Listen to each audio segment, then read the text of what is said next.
BA में पढ़ने वाला एक 21 साल का लड़का जिसके मोबाइल में कुछ आपत्तिजनक तस्वीरें थी उसकी और उसके दोस्त की। ये लड़का ऑनलाइन गेम खेलने का आदी हो चुका था और डूब गया था 10 लाख के कर्ज में। और इस 10 लाख के कर्ज से निकलने के लिए इसको एक मर्डर करना पड़ता है, एक हत्या करनी पड़ती है। ये हत्यारा बन जाता है और ये अपनी मां की हत्या करता है।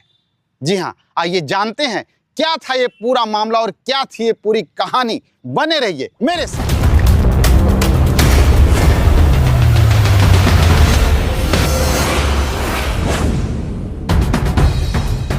नमस्कार दोस्तों, मैं हूं के बनारस वाले और आशा करते हैं कि आप लोग स्वस्थ होंगे, मस्त होंगे, परिवार के साथ खुशहाल होंगे। आज की जो नई क्राइम स्टोरी है ये लखनऊ की है। उत्तर प्रदेश की राजधानी लखनऊ का एक थाना क्षेत्र है, पीजीआई थाना क्षेत्र।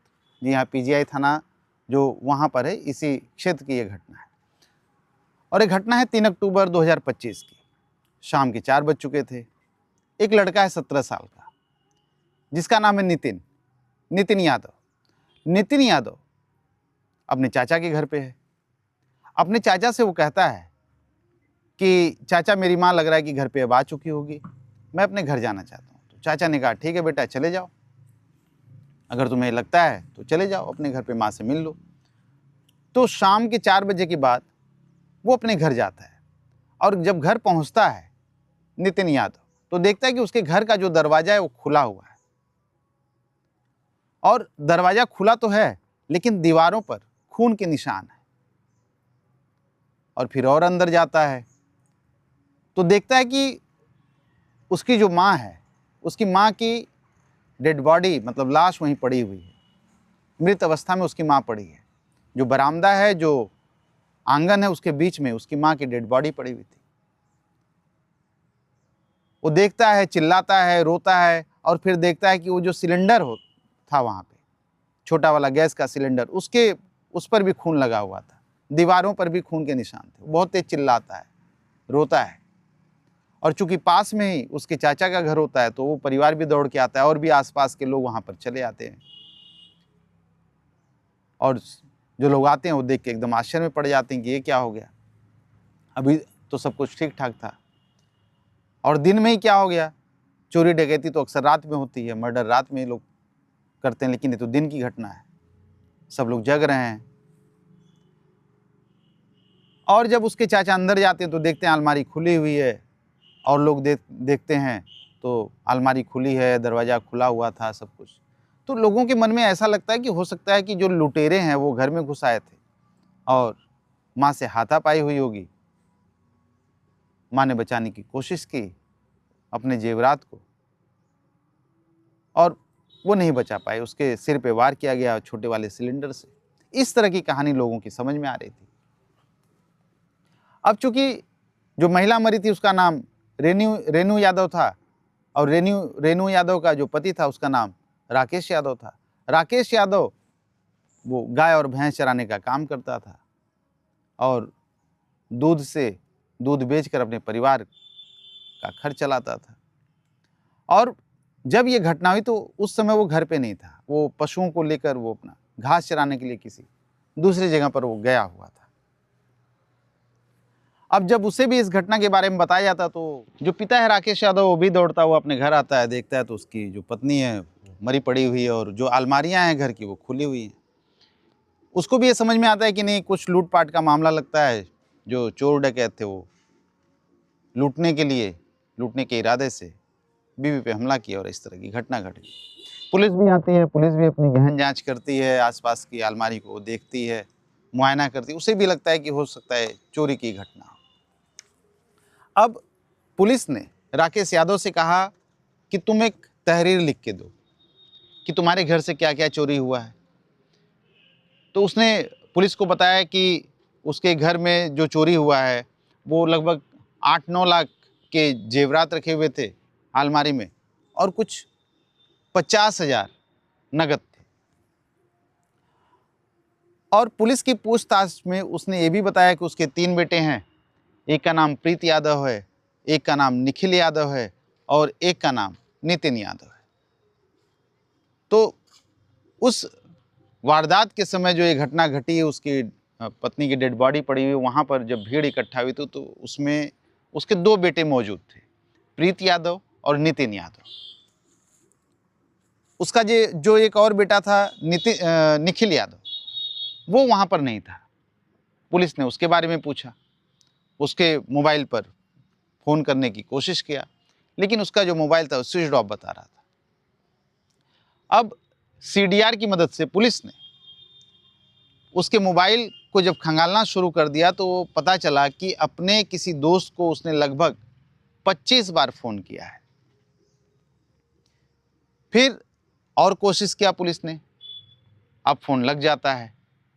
लगने के बाद पुलिस को ये बताया जाता है कि माँ के ऊपर हमला हुआ, कुछ चोर डकैत घर में घुस गए थे, जेवरात और नकदी लूट कर चले गए, और मैं उन्हीं जो लुटेरे थे उनके पीछे मैं लगा हुआ हूँ, और हो सकता है अभी थोड़ी देर में मैं उन लुटेरों को पकड़ लूँ।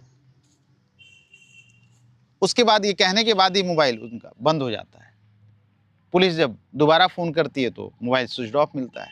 अब इधर जो राकेश यादव है ये समझता है कि उसका जो बेटा निखिल है उसका अपहरण हुआ है। वो परेशान हो जाता है, रोने लगता है, पुलिस से गुहार लगाता है कि उसके बेटे को बचा लिया जाए। उसके बेटे का अपहरण कर लिया गया है। अब धीरे धीरे समय आगे बढ़ रहा था। पुलिस उस डेड बॉडी को, लाश को उठाती है और पोस्टमार्टम के लिए भेज देती है। और ये जो घटना घटी थी ये प्रिंट मीडिया में, अखबारों में, सोशल मीडिया पर वायरल हो रही थी, आसपास के इलाकों में फैल चुकी थी, लोग जान चुके थे। और इसी बीच एक रोहतक में एक लड़का होता है, वो अखबार पढ़ रहा होता है, और ये जो घटना है मतलब वो जब अखबार पढ़ता है वो 6 अक्टूबर को अखबार पढ़ रहा होता है। अखबार जब पढ़ते हुए उसे एक फ़ोटो दिखती है, वो फ़ोटो देखकर परेशान हो जाता है। उसके बारे में जानकारी वो पढ़ता है, तब उसे समझ में आता है, वो परेशान हो जाता है। अब उसे ये समझ में नहीं आ रहा है कि वो करे तो क्या करे। फिर आसपास के लोगों को बताता है, मदद मांगता है कि वो क्या करे। फिर उसके बाद लोगों ने कहा कि उसे पुलिस को खबर करनी चाहिए, तो पुलिस को खबर कर देता है। पुलिस के पास जाता है, पुलिस को बताता है, पुलिस को ये बताता है कि लखनऊ के रेलवे स्टेशन पर, चारबाग रेलवे स्टेशन पर 3 अक्टूबर शाम को लगभग 5 साढ़े 5 बजे के बीच वो वहीं था और अपने ट्रेन का इंतजार कर रहा था। इसी बीच वो एक लड़के को देखता है जो कि रो रहा था। लड़के की उम्र लगभग 21 वर्ष रही होगी। वो देख रहा था एक लड़का रो रहा है, उसके पास जाता है, पहले उसे पानी पिलाता है, फिर उसके बारे में वो पूछता है कि तुम क्यों रो रहे हो।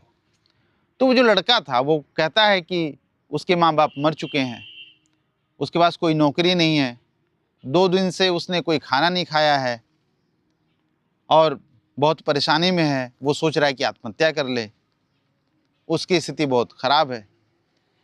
इतनी सब बातें सुनकर वो जो रोहतक का लड़का होता है वो कहता है ऐसा करो, तुम्हें काम चाहिए तो चलो मेरे साथ, मैं तुम्हें काम दूंगा, मेरे साथ तुम रहकर काम करो और कुछ पैसे भी तुम्हें मिल जाएंगे। वो तैयार हो जाता है। तो चारबाग रेलवे स्टेशन से 3 अक्टूबर को शाम के 5 साढ़े 5 बजे के बीच वो उसे अपने साथ लेकर रोहतक चला जाता है। रोहतक जाने के बाद वो अपना काम धाम करता है, सब कुछ सही चल रहा था। इसी बीच 6 तारीख को उसकी तस्वीर अखबार में छपी। उसने पूरा वो जो समाचार था उसको पढ़ा और परेशान हो गया। वो लड़का वही था जिसे, वो जो लड़के की जो तस्वीर उसमें अखबार में छपी हुई थी, वो लड़का वही था जिसे उसने चारबाग रेलवे स्टेशन से अपने साथ लेकर रोहतक अपने घर गया था। अब पुलिस को जब पता चलता है उसके बारे में, उस लड़के के बारे में, तो जांच पड़ताल पुलिस शुरू कर देती है। वो लड़का भी मिलान करता है, फोटो की तस्वीर को उस लड़के के चेहरे को मिलान करता है, तो हूबहू वही शक्ल, वही चेहरा, सब कुछ वही, और जहाँ पे घटना घटी थी वो जगह भी वही। अब पुलिस उस लड़के को लेकर चली आती है चारबाग थाना क्षेत्र लखनऊ, चारबाग जो ये पीजीआई थाना में पुलिस लेकर उसे आती है और पुलिस उसे साफ साफ कहती है कि जो भी घटना, जो भी कृत्य को, जिस भी घटना को तुमने अंजाम दिया उसे सही से ही बताओ, नहीं तो हमें दूसरे तरीके भी आते हैं तुमसे सच उगलवाने के लिए। तो वो फिर बताता है कि 1 साल पहले अखबार में एक एप्लीकेशन को उसने देखा था। उस एप्लीकेशन को डाउनलोड करता है। डाउनलोड करने के बाद वो एक गेम को खेलना शुरू कर देता है।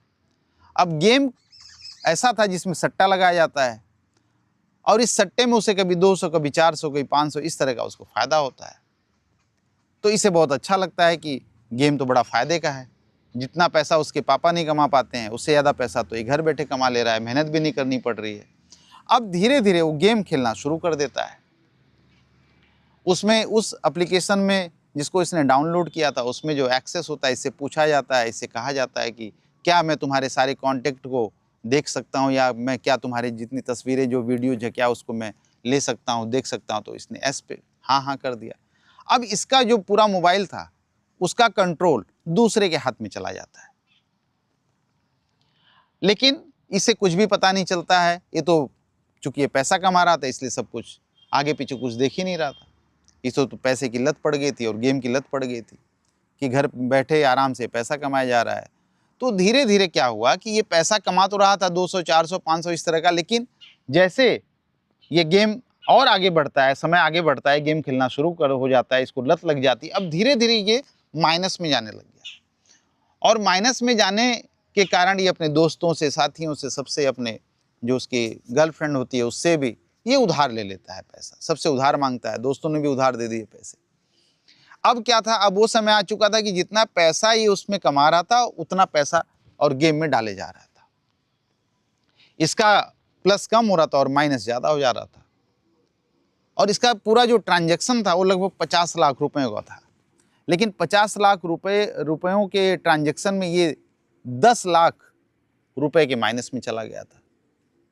और इसने कुछ और एप्लीकेशंस जो मोबाइल पर उपलब्ध होती हैं, ऑनलाइन उपलब्ध होती हैं, उनसे भी ये पैसा लेना शुरू कर दिया था, उधार मांगना शुरू कर दिया था और ब्याज दर भी इसकी बहुत ज़्यादा बढ़ रही थी। अब जब ये उधारी में चला गया तो इसकी समझ में नहीं आ रहा था कि गेम को खेले, बंद करे, क्या करे, इसको कुछ भी समझ में नहीं आ रहा था, क्योंकि इसको धमकी मिल रही थी कि अगर तुमने गेम को खेलना बंद कर दिया तो मैं तुम्हारे जो ये आपत्तिजनक जो तस्वीरें हैं, फोटोज हैं, वीडियो हैं, इसको मैं सोशल मीडिया के अलग अलग प्लेटफॉर्म पे इसको वायरल कर दिया जाएगा और तुम्हारी बड़ी बदनामी होगी।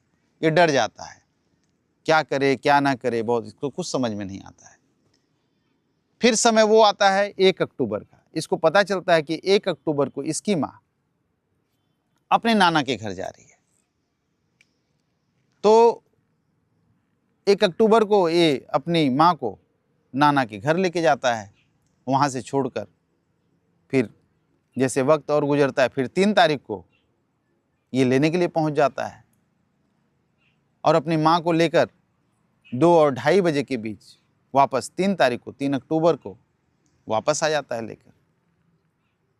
जब माँ को लेकर आता है अपने घर पे, तो चूंकि इसके दिमाग में कुछ चल रहा था लेकिन इसकी माँ को पता नहीं था। अब इसकी माँ एकदम अपने घर में आकर कामकाज में जुट जाती है, लेकिन अलमारी की चाबी चूंकि इसकी माँ के पास थी, तो घर में आने के तुरंत बाद ही अलमारी की चाबी को अपनी माँ से अपने कब्जे में ले लेता है। इसकी माँ पूछती है क्या करेगा, कुछ भी नहीं सुनता है, न कोई जवाब देता है। अलमारी खोलता है, उसके गहने निकालना शुरू कर देता है, कुछ ढूंढता है, पैसा वगैरह देखता है। इसकी माँ परेशान हो जाती है, देखती है इसकी माँ कि उसके हाथ में उसका मंगलसूत्र था। डांटने लगती है कि तुम ये क्या कर रहे हो, और मुझे लगता है कि मेरे अलमारी से जो पैसे गायब हो रहे हैं वो तुम्हारी करतूत है, तुम ही चुराते हो, आने दो, तुम्हारे पापा को मैं बता दूंगी, वही तुम्हारी खबर लेंगे। तो धमकी के लहजे में बोलती हैं। इसको गुस्सा आ जाता है कि ना आओ देखता है ना ताव देखता है। वहीं पर एक पेचकस पड़ा हुआ था, बड़ा सा पेचकस, और पेचकस को ये उठाता है और अपनी माँ की गर्दन में 4-5 बार लगातार करता है। इसकी माँ के शरीर से खून के फव्वारे, खून की छींटें निकलती हैं, दीवारों पर जाती हैं, चारों तरफ खून बिखर जाता है, लहूलुहान होकर वहीं पर गिर जाती हैं। और इतने वार करने के बाद भी इसका मन नहीं भरता है, लेकिन इसके मन में बिल्कुल भी डर नहीं था कि ये क्या कर रहा है। फिर वहीं पर एक सिलेंडर रखा हुआ था। जब उसकी माँ गिर जाती तो सिलेंडर से लगभग 3 या 4 बार वो कस के उसके सिर पे, अपनी माँ के सिर पर वार करता है और उसकी माँ दम तोड़ देती है। और फिर फटाफट जल्दी जल्दी ये क्या करता है कि एक बैग लेता है, बैग में जेवरात और जो कैश पड़े हुए थे सबको भरता है। और इस जल्दबाजी में वो सामान जो सब घर के थे वो इधर उधर बिखर चुके थे। अपने पिताजी की मोटरसाइकिल लेता है चूँकि घर पे कोई और नहीं था। घर से मोटरसाइकिल लेता है, मोटरसाइकिल पर अपने बैठता है और चारबाग रेलवे स्टेशन की तरफ चल देता है। अपनी गाड़ी को वहाँ पे जो स्टैंड होता है उसमें लगाता है। लगाने के बाद स्टेशन पर पहुंचकर प्लेटफॉर्म पे जाकर रोने की एक्टिंग करता है। वहीं पर मुलाकात होती है उस लड़के से जो रोहतक का रहने वाला होता है। वो लड़का मानवता के नाते उसके पास जाता है, उससे पूछता है, उसके दुख दर्द को सुनता है और इसके अंदर थोड़ी दया जाती है। फिर अब उसको लेकर अपने घर पहुंच जाता है। लेकिन उस रोहतक के लड़के को ये भी पता नहीं था कि जिसको वो शरण दे रहा है, जिसको अपने साथ लेकर जा रहा है, वो अभी अभी अपनी मां का कत्ल करके आया है। लेकिन जब वो 2 दिन बीतने के बाद यानी 6 तारीख को जब वो अखबार पढ़ रहा होता है, जब वो खबर देखता है, तो इसकी आंख खुली की खुली रह जाती है। यह असहज हो जाता है।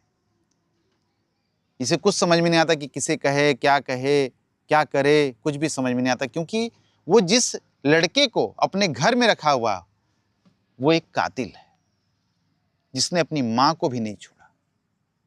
तो आखिर इसके साथ वो क्या करेगा? फिर पुलिस को सूचना देता है सही समय पर, सही वक्त पर। नहीं तो न जाने वो लड़का इसके साथ भी क्या करता है। और उस 21 साल के लड़के ने ये सोचा था कि वो तरह तरह की कहानियां बनाएगा, एक्टिंग करेगा, लोग उसके ऊपर दया करेंगे, वो बसता चला जाएगा। लेकिन नहीं, वो अब कानून के शिकंजे में है और सलाखों के पीछे है। अपनी मां का ही कत्ल कर दिया उस लड़के ने, उस बेरहम लड़के ने। आखिर कातिल चाहे जितना बड़ा शातिर क्यों ना हो, किसी भी उम्र का क्यों ना हो, एक न एक दिन उसे सलाखों के पीछे जाना ही पड़ता है।